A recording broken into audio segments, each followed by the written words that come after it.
I'm Strix, and today we're going to talk about value. And what this will do for you is enable you to, make money with hypnosis and NLP, and not in some sleazy fashion, and not in some get-rich-quick system, and not via recruiting lots of people to do your dirty work and make you rich. No. This is going to be about being of value, of providing value, and getting paid nicely, handsomely, beautifully, for work that truly does help other people. You see, one of my frustrations has been in the NLP and hypnosis space. We've got a ton of practitioners, a ton of therapists, a ton of coaches who, for the life of them, they like it. They like the work. They like being able to help. But for the life of them, they cannot help themselves. They cannot sustain themselves with NLP and hypnosis work. They don't know how to get clients. So I found it really useful. Hey, let's talk about value. And so the first thing you've got to do today, pause this video or find some way to download it. Get a piece of paper. Get several sheets of paper if you can. And a pen. And when you're good, come back to this video. Okay? Great. So, first off, value isn't what you think something is worth. Value is what whoever will receive your product or service perceives they will get from what you're offering. So it's not valuable if you think it's valuable. That's a very common fallacy. You have a new trade, you have a new product, you have a new skill, and you think it's fabulous. No matter how good it is, what really matters is how valuable the other person thinks it is, how well it solves a problem for them, how efficiently, how fast, how well it takes care of their issues, your problems or concerns. That is what defines value. It's on the receiving end. Who gets it defines how valuable it is, not what you impose or not what you say. So it may be that you're selling something and you think it costs too much if you offer it at a certain price, but no. If it takes care legitimately of a problem your client has, well, what's it worth to them? How much time does it open up for them? How freely does it help them move in the world and breathe and think and function? Does it take care of a pain? And if it does, you have something very valuable, and you may be underestimating how valuable it is. Now, on the other hand, you may think it's wonderful, but if it doesn't solve a problem for your client or patient, it's worth nothing. It's crap. And so today I'd like to teach you about something we'll call a ladder of value. So you have an understanding of what you can offer or how valuable an offer is when you're on the receiving end. And we'll go over a 5-step scale of value, and I'll put the words together. So please don't look it up as the 5 scale something of something. I'm just putting this together. And the way I'm doing that is I'm reverse engineering everything that I've learned from hypnosis and NLP and over a decade of practice. So let's start with a problem.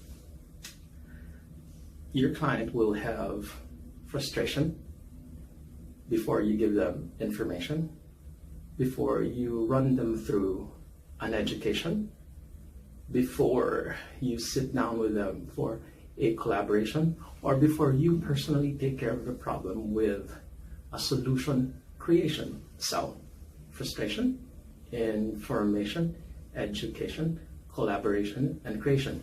Let me explain. The cheapest thing to sell nowadays is information. In fact, for most stuff, you can Google stuff, yeah? We didn't have that before. Before 1997, the explosion of the internet, there was a dearth of information. So in the early days of internet, the interwebs were the holder of the greatest amount of information, and you could sell information for a lot of money. Nowadays, however, you not only have a glut of information, you have a glut of opinion.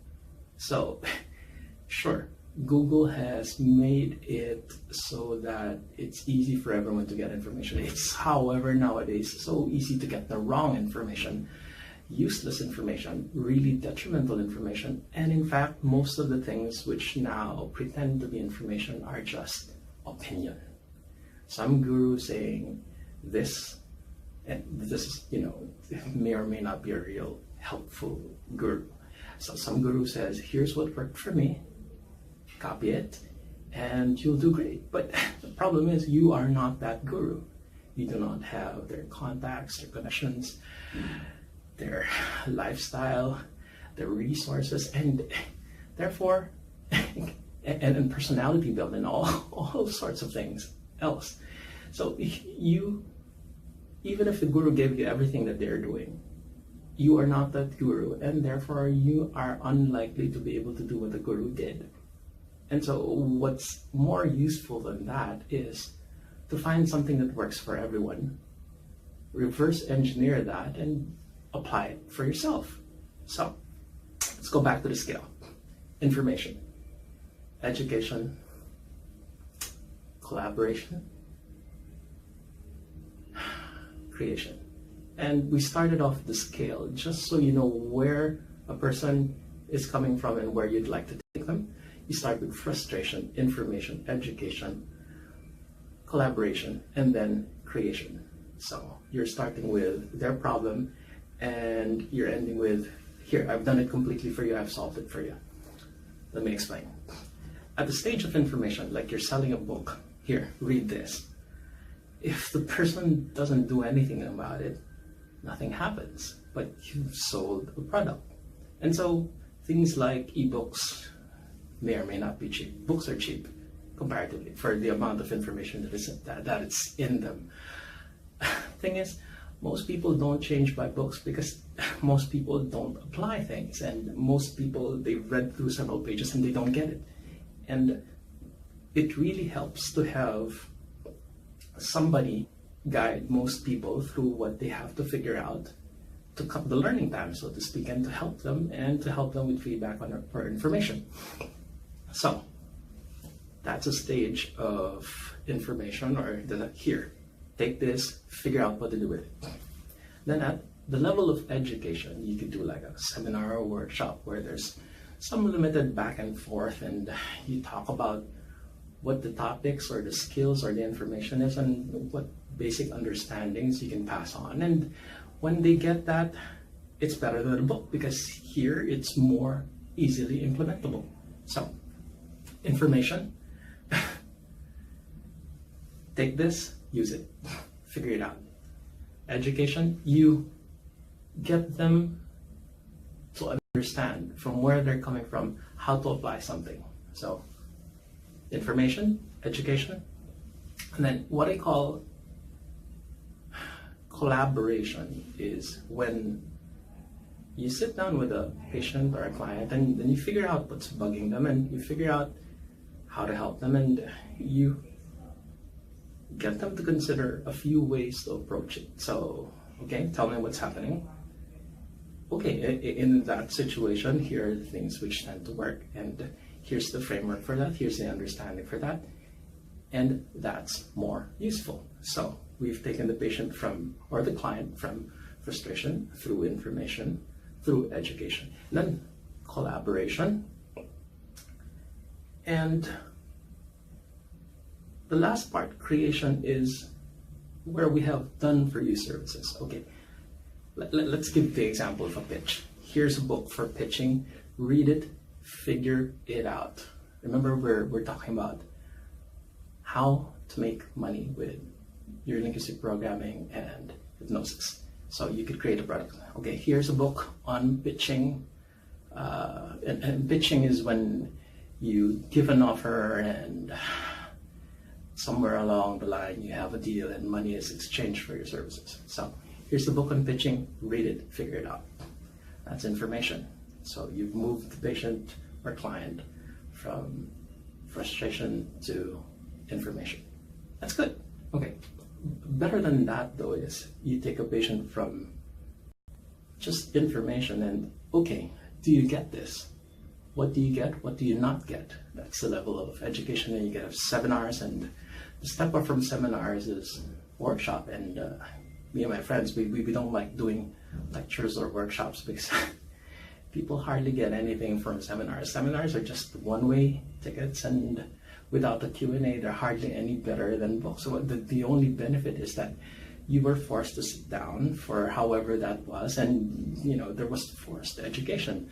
Most people, you give them a book, they don't set aside time for it. So that's better. Okay. So information. Here's a book on pitching. Education. Here's what pitching's like.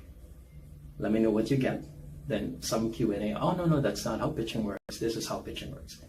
And then collaboration. You sit down and, okay, yeah, show me your pitch. Okay, let's work on that. But this tends to be in like a group. You could have like a group workshop or small groups. And some people like having Facebook groups or membership sets, by example. And then you sit down and then you collaborate. You show me what you've got. Okay. Let's throw around a few other ideas and see if it works. Okay, and then send me back your homework, and yeah, that's nice. What if you try this? See if that works better. So that's collaboration. And then at the very end of the spectrum, there's creation, where it's a done for you service, meaning, okay, what's your problem? What are you trying to solve? Who are you hoping to serve? Okay, what's your current pitch? Oh, okay, great. Okay, show me all the parameters, and here, I will build the pitch for you. Now, why I call this a ladder of value is, if you're getting it already, frustration is a horrible place to be, and created for you is a really nice place to be.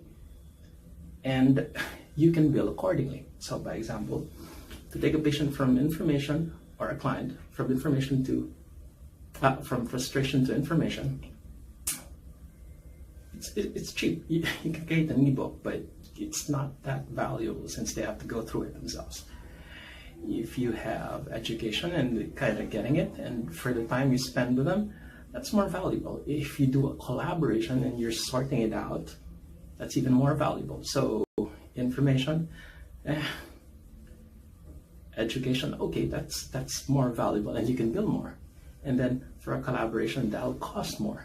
And what'll cost most is when you take a patient from frustration through information, through education, through collaboration, and you instead do everything for them. A done-for-you service or a created-for-you service. When, okay, show me what your problem is. Oh, you can't pitch. Here, let me build the pitch for you. You can build a lot for that, since you essentially took the problem from their hands. You eliminated the learning curve, then you created the script, and you can even carry out the entire campaign for them. And that costs more because it delivers more value. And I hope this has made sense for you, because it's been really frustrating for me to see people hurting so much, being unable to make money out of something, with something that they actually love. I see in the coaching, NLP, therapeutics, practitioner, hypnosis, hypnotherapy area, self-help in general, when you take it up a notch and you're doing a service for people, I find it sad that most people cannot for the life of them get paid for work. That is really valuable. You're really helping people out and you don't know how. And I hope this video has been useful in that way, because you got not just an idea of value, you got a value scale, and you got an idea of how to build products or offerings or services along that value scale, so you can make money doing stuff you love. And if you liked this video and you find that it's really useful and you'd like to take this further, we've got coaching and training and workshops And yes, we can do a collab with you where we can build your pitch together. Or if you'd like, show us what you've got and we will build your pitch for you so that you don't have to figure out the NLP, you don't have to figure out the coaching, you do not have to figure out the hypnosis elements. We will do your entire pitch for you. And yes, it'll cost more, but it'll do you a whole lot of good, minus the headaches. So, I hope this has been useful. This has been Strix. Enjoy.